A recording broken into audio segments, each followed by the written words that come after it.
Hi, this is Dr. Scott Young, and today we're going to get into money supply, inflation, and the weird lies, as well as pricing. I want to get into this conversation because we're gonna, I'm gonna present this. You're gonna see this a little bit later on next week, but I'm gonna talk about this with news treason. But I'm gonna share with you just a couple things. If you want to know more about this, you can go to drscottyoung.com. You can download an outline on NESARA, but there's a book in there called Revelations of the Red Pill. Go to the bookstore, and when you go into the bookstore, you can find all the well, not every 18 books. I've written some books that you'll never read, but I've written 18 books, and in the nature of that, um, what I'm trying to do is share with you a lot of cool information. But Revelations of the Red Pill is another way of looking at some of the stuff. It was written a few years ago, but it's pretty relevant even today with that. So let's bring this up on the screen and we will show you about it. So, one point that I'll say here is that I never sell you QFS crypto. Do not believe when someone says, like, your agent, Dr. Scott's agent is selling QFS cryptos. There are thousand fakers out there. Do not listen to them. Block and delete. Report the snot out of these people. Okay, they're all scammers with that too. You want to know the right place to go is drscottyoung.com. Okay, all right. I'm going to show you some information that we talked a little bit about with Mark Z on this. Is an interesting kind of point here is foreign demand reaches record levels. And so in this chart, what you're going to see is we're talking about in the billions. Okay, so look at the time frame when Trump is in office, and so we see Trump in office, and the foreign demand is out there. But fascinating, how come foreign demand goes to nothing level in the COVID time frame when Trump was or the cabal was pushing out their COVID narrative. So it was in a negative levels. Now you might say, well, that comes from the level of the corporate bonds because we weren't getting any shipped goods out. And I'd say it's possible that that's the only way. But how come the massive demand of money is coming in for corporate bonds, and yet the earnings of those corporate bonds are almost massively negative? That tells you that what you're seeing in the story isn't the case. I believe that what's happening is the foreign agencies of their corporations are pumping money into America just to prop them up. But when you look at the balance sheets, they're ugly. And we're going to show you some balance sheets, even of the Fed, here in a little bit. But I get this question all the time. Why doesn't anyone talk about digital cash is being created? How much digital cash has been created since 2020? Here's the reality. Digital cash, sorry. Digital cash has been out there for a long time. So it's what the Fed makes. No, they make a physical version of the US dollar, but how come from 2020 and on we have this massive overcreation of dollars? Now they'll say $3.5 trillion dollars. I think that's a lie. I think it's more like 13 to 14 trillion dollars that have been created. But even the Fed is admitting way more cash is being created than actually is the need of the cash. And this tells you they have been shut off, or specifically the Fed and its source points, which are all the idiot cabal, have been shut off from the nature of the capability of receiving the cash. And you go, how can that be? Because that's the matrix kind of thinking, this two-level thinking of what is going on in the world. Here's another point of liquidity issues. Now, when a company, this is what we would look at as a balance sheet, okay? When a company has good profit and losses, So they have losses and they have gains, but on an overall basis, when we look at the year, even after a thing called an EBITDA, they have if let's say it's $1 million business, they have $100,000, growth, year over year. They have, $70,000 of gains because they're always trying to mitigate, IRS capital gains taxes. That's fine. But then you have to look at the balance sheet. And when you see a whole snot load of toxic debts that are uncollectible loans. Now, how do you think about, what do you mean by toxic debts? I was talking to a private practice audiologist years and years ago, and we were talking about when my practice was probably about $600,000 gross earnings. Okay, and just so we're just talking about the gross number. And at the time, I had, and at the end of the year, I would look at this, and there were just open invoices. And I was talking about open invoices that we had at the time about $45,000 of open invoices. And he goes, yeah, so do we. And I was like, because I knew he was pretty close to my size. And I said, yeah, but those are, insurance ones. And he goes, well, mine are not insurance. I'm like, what do you mean they're not insurance? And he goes, well, they're uncollectible loans. I said, you mean bad debts? And he goes, yeah. And I said, why don't you write off the bad debts? Well, I can't. It's like, why not? You're paying taxes on those numbers. That is a perfect write-off that you would have. We're talking about an uncollectible debt. It's what every single company does. They have an uncollectible debt that is not going to be written off. And you do that, whether you send it to a collection agency or not. And there's another legal point inside of that. And yet, those are never going to be collected on. And he goes, well, I never did that. And it's like, oh God, dude, your balance sheet is ugly. I want you to see the balance sheet of the Fed. 2008 through 2010, they took on a snot load of banking debt that was out there. Now, in 2020, they took on nearly the same number. That's why when people tell you we're in the Great Recession or we're going into recession, I say you are liars from the pit of hell, because these numbers indicate a way bigger problem. We're talking about, even at their peak at maybe 120 or $1.2 billion of points. I would imagine that would be billions, but maybe in the trillions. But we're talking about a massive number, but look, it's 3 times worse than the highest peak out there. And they're not even showing you really what they have written off. This is what they've written off of loans. Wait till companies understand the nature of how ugly this is. That's why I say we're in Great Depression level times 30. There's no question about that. The assets, they're not really assets. They're uncollectible loans. When the Fed gets them, they are the lender of last resort. That means no one else is taking this snot load of stuff. And to give you another way of saying this, let's say you have a large company of $100 million. And let's say you have $1 million of bad debt of people that you cannot collect from. What you do is you go to collection agency number 1. So number 1 might buy that $1 million of debt and you offload it. And let's just say they purchase it for $100,000. I'm making up numbers, but just stick with me. And what they will do is they'll look at high level capabilities of the person that can pay it back of that $1 million. So what they do is they start working the lists, and they'll have a time locked period, maybe 6 months or a year. They want to see if they can generate income off of that.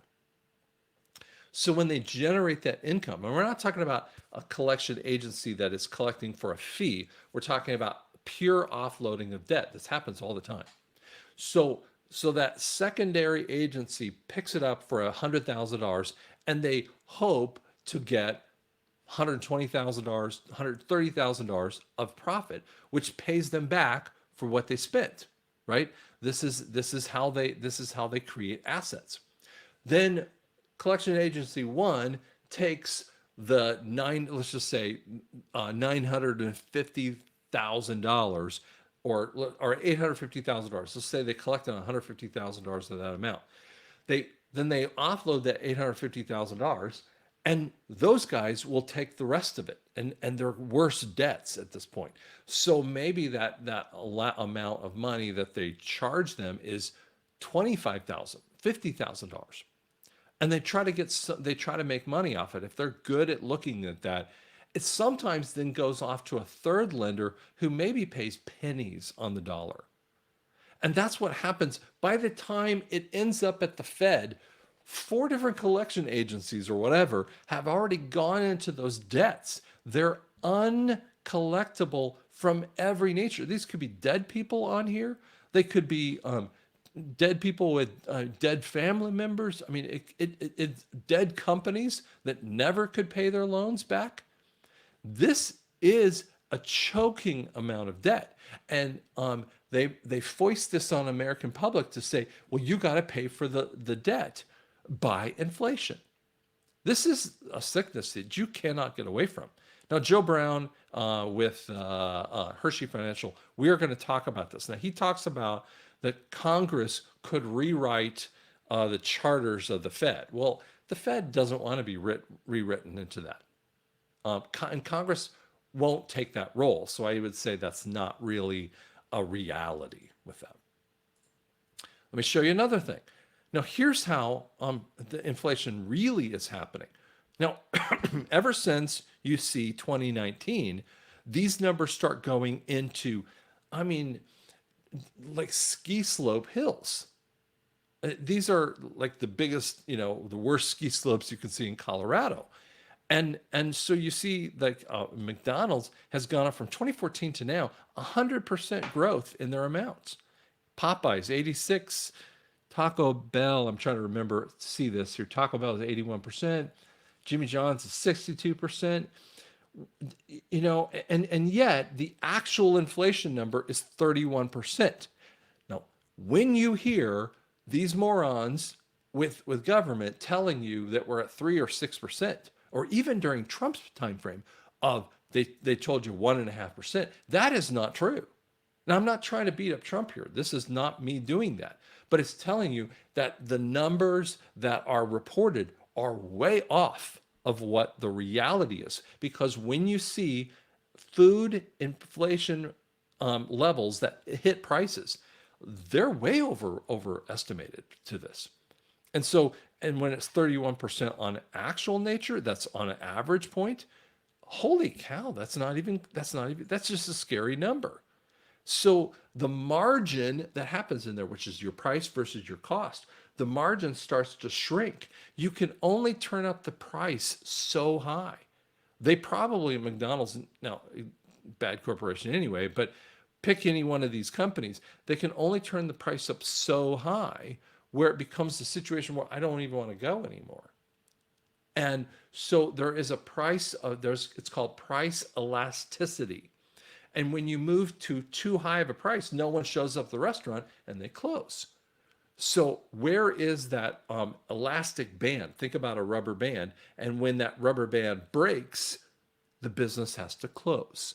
These people are so close to that level, it's not even funny. Inflation just isn't about food, but it's all these core points that come out with CPI is a consumer price index. I just blanked it out for a second. The consumer price index, and it's talking about for urban consumers. And look at the sharp nature of the prices that are happening. Well, if you're talking on urban neighborhoods, they don't have the money for it as compared to someone who can live out in the burbs, right? And so you're seeing nasty numbers that any real economist should be screaming bloody murder, and not one of these economists are been looking at these. The inflation and the rates are off the chart. It tells you that we have a death of a system. If you were let's say your loved one is in the hospital, and they're really and they're in the hospital because they're sick. When if you started to look at the curves or like basically the growth of the cancer, the growth of a tumor, and you started seeing numbers that started to show up like this, you'd say your husband is dying, your family member is dying. This is what they would do from a medical standpoint. And we're not applying that kind of logic to the realities of the financial industries. They can't keep up with it. Here's another amazing one. The Mortgage Purchase Application Index. And this is looking at seasonality. So 2000, no, I don't have anything before this time frame, but in 2000 we have a sort of an average kind of thing. It spikes up here in 2006. And people ask the question, why was it? And it's a higher spike than has ever happened before. And I want you to understand a couple of things there. What was happening is these are the sick arms that were created. What they would do is create a 2-year, a 4-year arm, and you were buying down a lower rate. You were getting a rate for 4%, and then after 2 years or 3 years or whatever the arm length could be up to 5 years normally, it would go back up to 6 or 8% or whatever that number is. It depends on what your credit is too, right? So here's what occurs. What were they doing? Well, they created the sick bankers created the Great Recession in 2008. So look at what it did after 2008. No one was buying anything. It's because what they did is they stole back the money from the people. This was curated and planned. And so when we look at this time frame, this is the Great Recession where no one was buying anything. And everyone was freaking out with that. Now, when we move into 2016, it's fascinating. All through the Obama time frame from 2008 to 2016, the mortgage crisis was bigger. And it's been staying there for a long time because people weren't buying it because you couldn't afford it. And even though rates were decent in this time frame, no one was buying stuff. And then here's what happens. Trump gets in office and everything goes up. Now there's a spike that occurs here. This is the beginning of COVID. But it's going up, and then it goes down to ugly, unsustainable levels. That's what I'm trying to tell you. It's way worse than the Great Recession is. It's way worse. And if we really looked at it, anyone should be like, oh crap, kind of numbers.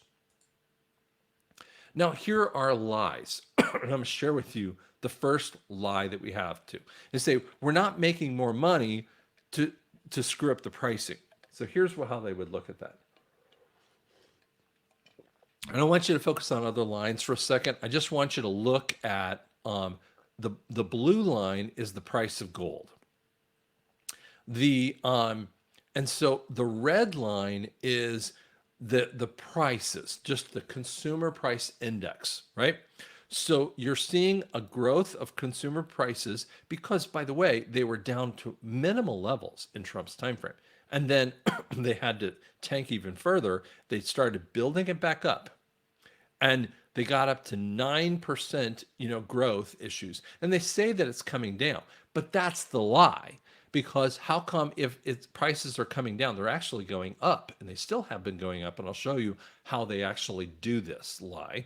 But gold is going upward.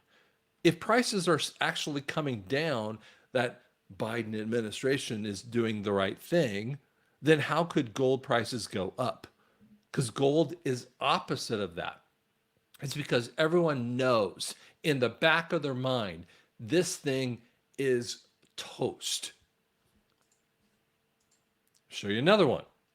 This is the Warren Buffett indicator. It's a trend. Okay. So when we don't stick around what the GDP, which is the gross domestic product, versus what market rate is, when you don't stay close to what the real market rate is. So 60s and 70s, they were a little bit high. They had oversold the market. We see a correction that occurs because they were getting off the gold standard. Now, the Fed comes in and goes, but at this, the dotted line is the GDP.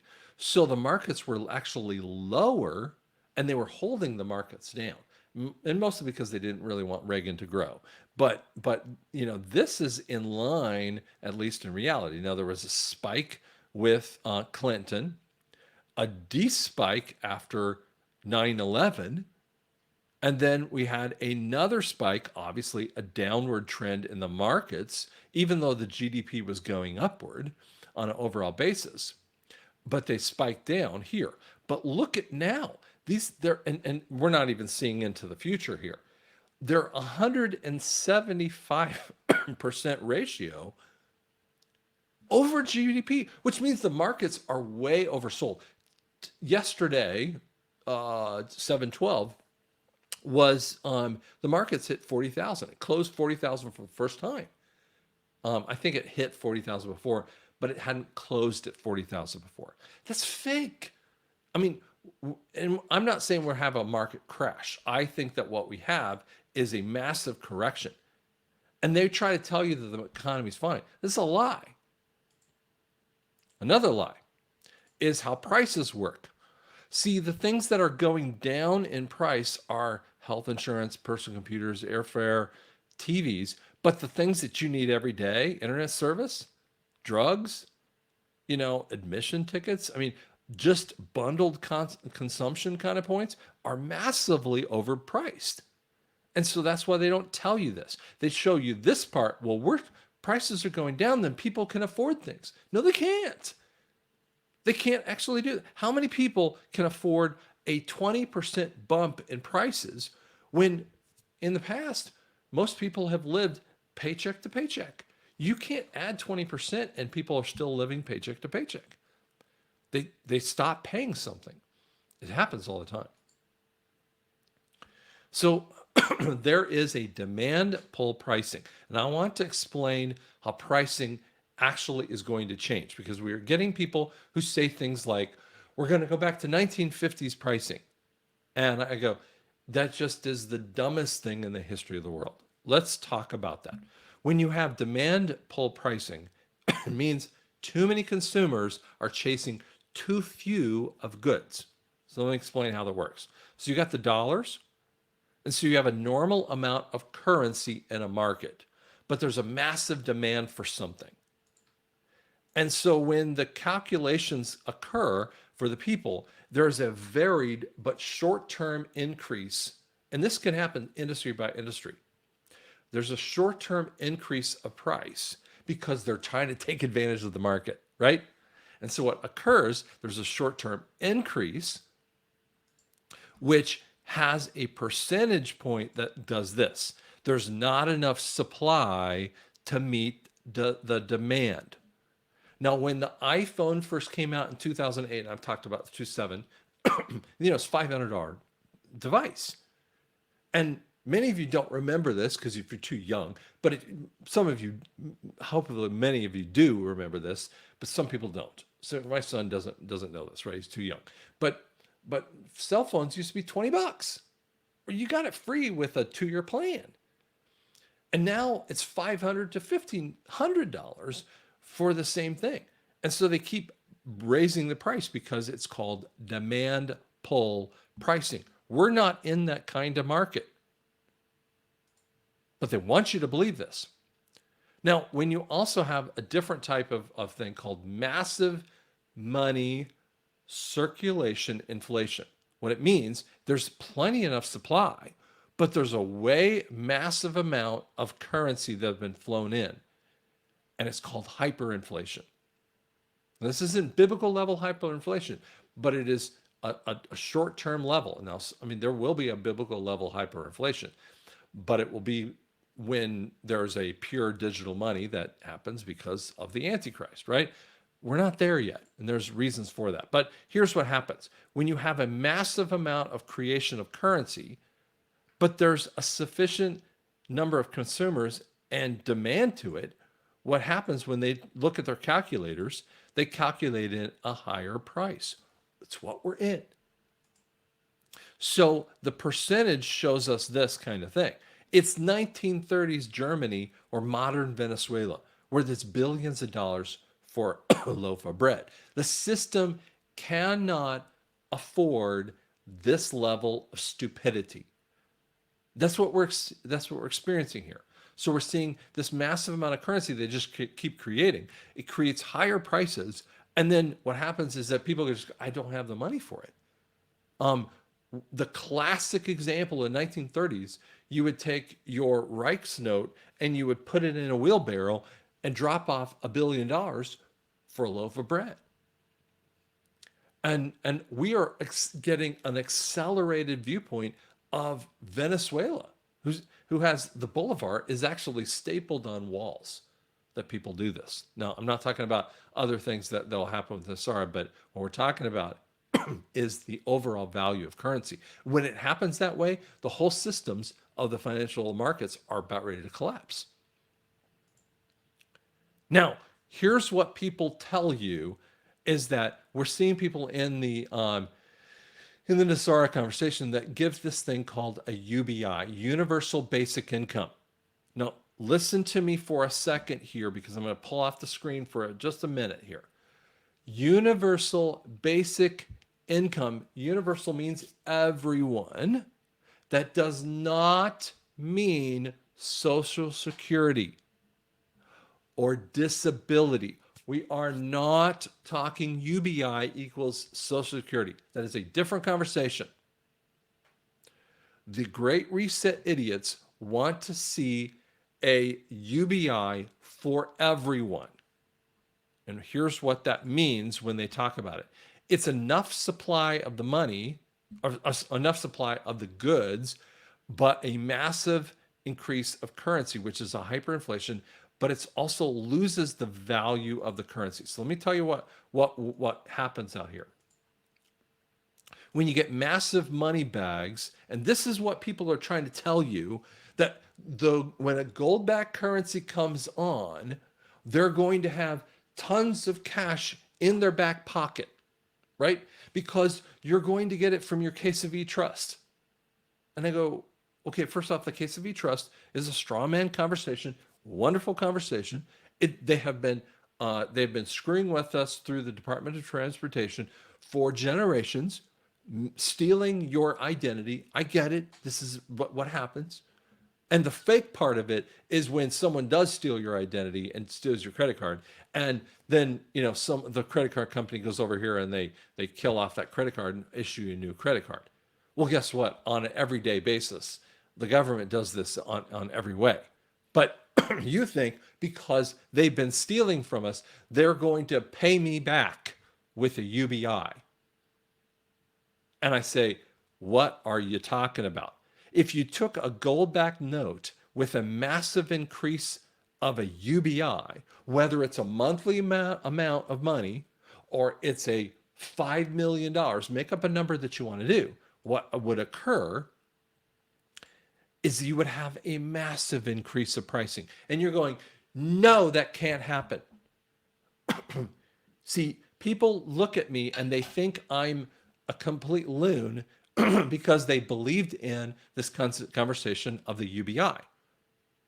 Like I should get paid back for all the interest that they stole from me or all the taxes that they stole from me. And I go, here's what would happen. You take a gold-backed currency that has a pure, perfect value, an innate value. You devalue it by giving everyone $5 million.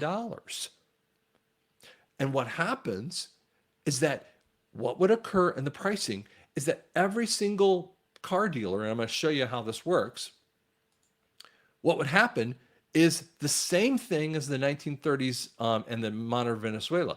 But the price of that Honda Accord instead of $40,000 is $400,000. Like, wait, what? Because they already know you can afford that thing. The currency, if everyone has $5 million, don't think that everything is going to be the same price that it was before. That's why I'm trying to tell you that has no macroeconomic sense. Has zero sense to it. I'm sorry to burst your bubble and make you mad, but that's the truth. And when you get to this point, some of you who are believers going, I don't even know what to pray anymore. Like, this is my prayer. And I'm like, it's a really good prayer. Like, what did you want him to say? It sounds like something Joe Biden would say, right? I'll give it, true and to dash, double to pressure kind of statement. You're like, what was that you want me to do? And I'm sure you do this with God many times. But I'm going to tell you how I actually do this. And I do this every morning. Now, today's Saturday morning. What time did I get up? First off, I was up with a high school friend until like 11:30, which is way past my bedtime nowadays. I didn't get up until like 6, okay? But on every other morning, I'm up at 4 or 5 in the morning. So what I do, and this is how you can get into a real good place. I get up, I get a glass of water. I will have a glass of water, and I sit by with all the lights off. And I'm drinking that glass of water way before I do anything else because I want, pick your special spot, okay? And you could do this at night. You don't have to do this in the morning like I do, but have all the lights off. Don't have your phone, your iPad, whatever. None of that stuff is available for you. It's in another room. So I sit there with a cup of water, especially when I'm drinking, that I can't complain. And I'm like,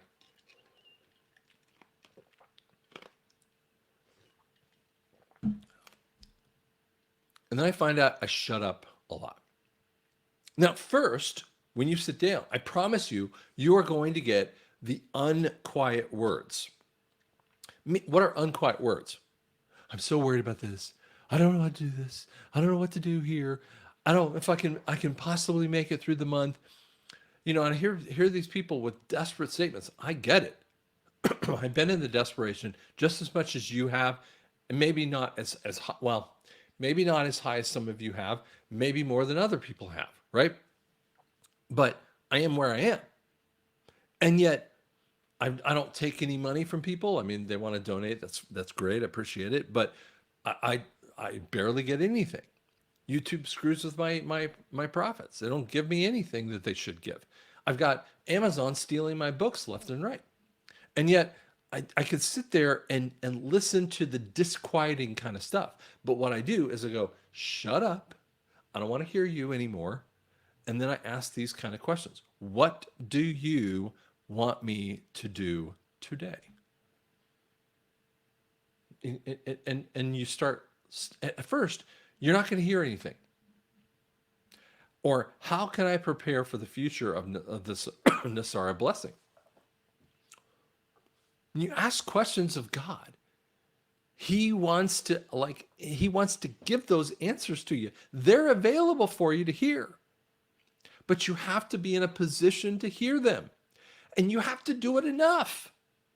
I've said this, it's like having a friend who moves into your neighborhood and she has a Swedish accent. And you love the accent, it sounds great, but you really don't understand all the words because it's such a heavy accent, you don't really understand it. Now, the longer that you go out and have a cup of coffee with her or take her out to breakfast or whatever, you start to, your brain, this is what happens in the left temporal lobe, where you actually process speech. What happens in that left temporal lobe is that you will start to process it. What happens is you expand your viewpoint of a word, and we'll just use the word quiet. And I'm not going to say how a Swedish person would say it, but it just doesn't make sense, right? And you expand the word so that you can encompass that information. That's what God does to you. He's been talking, but it sounds like a mumble to you. But he's been talking, but you haven't been paying attention to it. He talks to everyone. Guys, don't let the disquieting things of the world mess with you, because you have a mission and something to do. God has got a plan. I was talking to, I won't say because I promised I wouldn't, but I'm talking to a lawyer and we're talking about his circumstance. And I'm just like, listen, God has got a plan for you. This guy's a well-spoken person, very awakened. And I promise you, people like this. We need to hear their voice.